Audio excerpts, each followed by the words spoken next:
Fear is something we live with every day.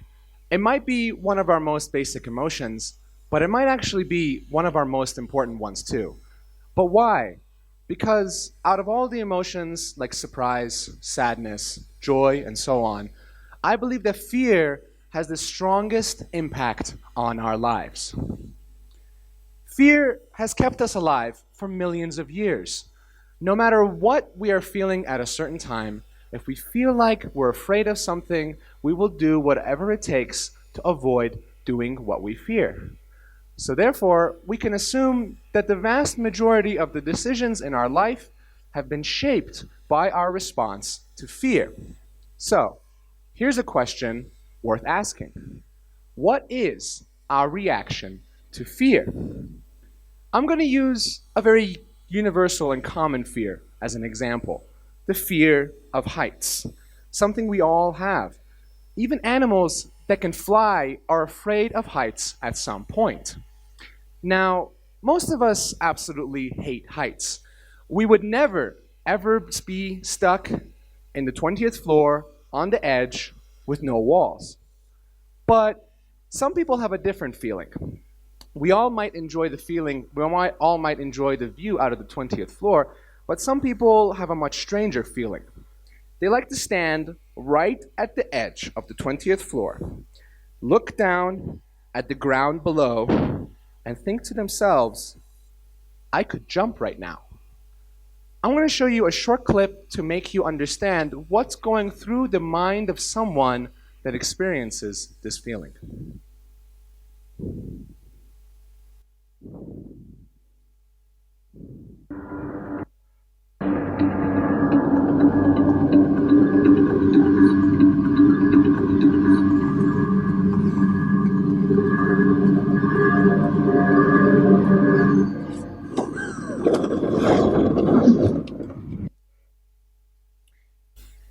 For a lot of us, this short clip from the 2014 film Divergent shows us our worst fear, to fall into a bottomless pit, to fall to our death. However, the sensation I described to you earlier about wanting to jump from the 20th floor is common enough that French people have given it a name. L'appel du vide, or in English, the call of the void. The phrase is used to describe our attraction to risk everything and jump from the edge. Some say the phrase is used to describe the thrill, excitement, or adrenaline rush we would feel if we actually jumped. Now, this phenomenon is so common that it was also worth studying. Many people have wrongly assumed that the phenomenon is linked to people that are depressed or experiencing feelings of suicide. But that has proven to be untrue. In 2012, Dr. Jennifer Hames at the Department of Psychology at Florida State University completed a study on this phenomenon. She found out that over 30% of her subjects had felt the call of the void. Out of those 30%, the majority had never had any thoughts about suicide before. So Dr. Hames concluded that the call of the void might actually be our body's way of appreciating life. By having the ability to jump, but choosing not to, we're actually taking control of our circumstances by avoiding a certain death situation, giving ourselves a small adrenaline rush, and making you appreciate staying alive. So now that we know approximately 1/3 of people feel the call of the void, let's take a another look at the expression. What is it that we're really afraid of? If you look at the expression void, it can tell us a lot. The void is the emptiness. It is the darkness. And why do we fear this emptiness? It is because it is unknown. It is a mystery. We have no idea what is waiting for us at the bottom of the void. So therefore, the call of the void can really just be the call of the unknown. But there are a lot of things we don't know. Why are we afraid of some unknowns and not others? It's because the unknowns we're afraid of are about the things we care about most, our deepest desires, what we dream about, at night. But these desires carry huge risk, both super exciting and super scary at the same time. Now, here's the thing. I've come up with a theory regarding the call of the void. While only about a third of people experience the call of the void, I believe that number changes when we look at their expression again. I believe that everyone, no matter their age or culture, feels the call of the unknown, both super exciting and super scary at the same time. Let's look at a few examples of some unknowns we all might be thinking about right here, right now.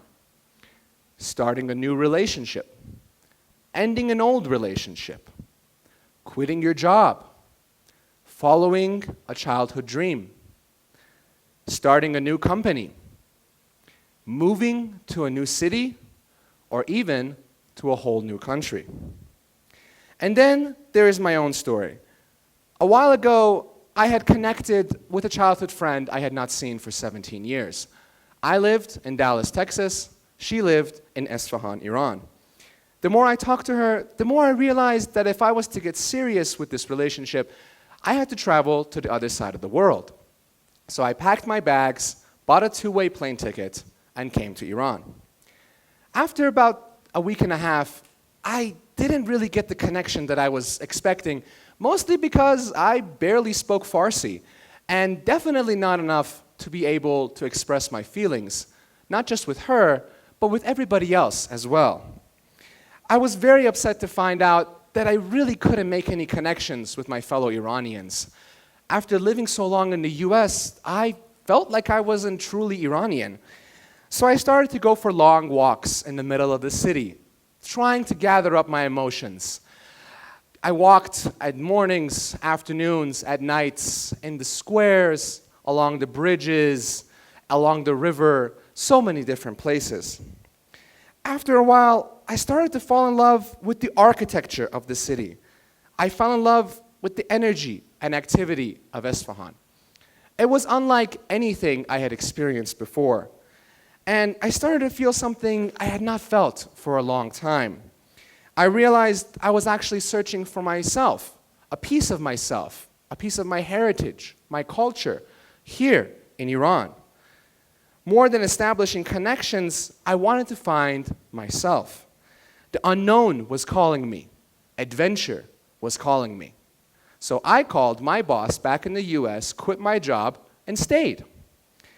What was supposed to be a 2-week vacation turned into 2.5 years. During this time, I began to teach English as a way to connect with more people. The institute that I was working with gave me their free discussion classes. And after about a week, I was teaching about 10 to 15 classes a week. My friends would ask me what I do for a living, and I would say, nothing much. I just show up to class and I start talking. And for a while, it was good. And afterwards, in the same time, I fell in love with local Iranian food. I wanted to make a documentary focusing on local food, which is so overlooked in almost all online resources. It was during this time that I got introduced to a group of very young entrepreneurs working in the tourism sector. I didn't think that I would enjoy working in tourism, and I had never thought about it before, but I liked the group and their energy so much that I decided I would stay. After a while, I knew that I would want to become a permanent member of their team, and so today, I'm one of the co-founders of one of the fastest growing tourism startups in Iran. And just wanted to show you a picture of my team. So to sum things up, I want you to listen to the call of the void. Not only will you realize your fears and your phobias, but you will also realize how much pressure you can handle. You will unlock unimaginable opportunities unlike which you have ever seen before. I'm going to show you the same clip I showed at the beginning, only this time, watch closely.